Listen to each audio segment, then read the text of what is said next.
Iran Israel সংঘাত শেষে চীনের সঙ্গে আরো জোরালো হচ্ছে ইরানের সম্পর্ক। ইরানের যে পরমাণু শক্তি নিয়ে ইসরায়েল ও পশ্চিমাদের আতঙ্ক, সেই শান্তিপূর্ণ কর্মসূচিতে সমর্থন দিয়েছে চীন। সেই সাথে ইরানের ওপর চালানো ইসরায়েলের হামলাকে অবৈধ আখ্যা দিয়েছে শি জিনপিং এর চীন।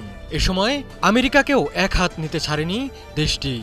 ইরান চীন সম্পর্ক ঘনিষ্ঠ হবার আরেকটি বড় প্রমাণ হলো চীনের কাছ থেকে অত্যাধুনিক জে-10C যুদ্ধবিমান কিনছেন আয়াতুল্লাহ খামেনি। ইসরায়েলের সাথে 12 দিনের যুদ্ধ শেষে নতুন করে প্রস্তুত হচ্ছে ইরান। প্রস্তুতির অংশ হিসেবে আকাশে নিজের প্রতিরক্ষা ও আক্রমণ ক্ষমতা বাড়াতে বড় ধরনের পদক্ষেপ নিচ্ছে দেশটি। ইরানের এই পদক্ষেপে আয়াতুল্লাহ খামেনির দিকে হাত বাড়িয়ে দিয়েছেন শি জিনপিং। এর মধ্যে সবচেয়ে বড় খবর হয়ে এসেছে চীন থেকে ইরানের চতুর্থ প্রজন্মের জে-10C ফাইটার কেনার বিষয়টি।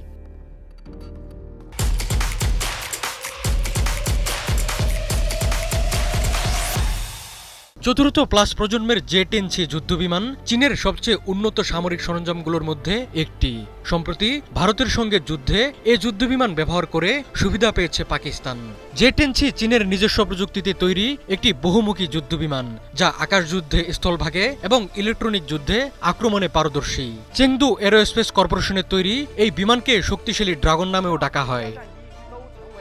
ইরান ইসরায়েল যুদ্ধের শুরু থেকেই ইরানের পাশে ছিল চীন। ইসরায়েল ইরানে অতর্কিত হামলা চালালে চীন সেই বর্বর আক্রমণের নিন্দা জানায়। ইরানে বল প্রয়োগ করে আন্তর্জাতিক আইন লঙ্ঘনের স্পষ্ট বিরোধিতা করে চীন। যুদ্ধ চলাকালে আলোচনায় উঠে আসে ইরানের দিকে যাওয়া চীনের রহস্যময় কার্গো বিমান। ধারণা করা হয় চীন গোপনে ইরানকে সামরিক অস্ত্র সরবরাহ করেছে। আমেরিকা ইরানে বোমা হামলা চালালে সে সময় কড়া প্রতিক্রিয়া জানায় চীন। মধ্যপ্রাচ্যে উত্তেজনা বৃদ্ধির জন্য আমেরিকাকে দায়ী করে দেশটি। এছাড়া জাতিসংঘ নিরাপত্তা পরিষদের জরুরি বৈঠকে ইসরায়েলকে তুলোধুনো করে চীন।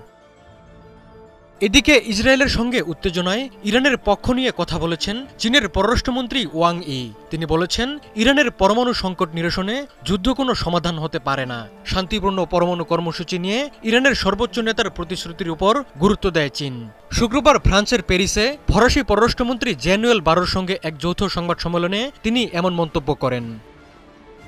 ইরান ইসরায়েল সংঘাত পুনরাবৃত্তি হওয়া উচিত নয় বলে মন্তব্য করেছেন চীনা পররাষ্ট্রমন্ত্রী। যুক্তরাষ্ট্রের সমালোচনা করে তিনি বলেন, একটি সার্বভৌম দেশের পারমাণবিক স্থাপনায় প্রকাশ্যে বোমা হামলা চালিয়ে যুক্তরাষ্ট্রও একটি নেতিবাচক দৃষ্টান্ত স্থাপন করেছে।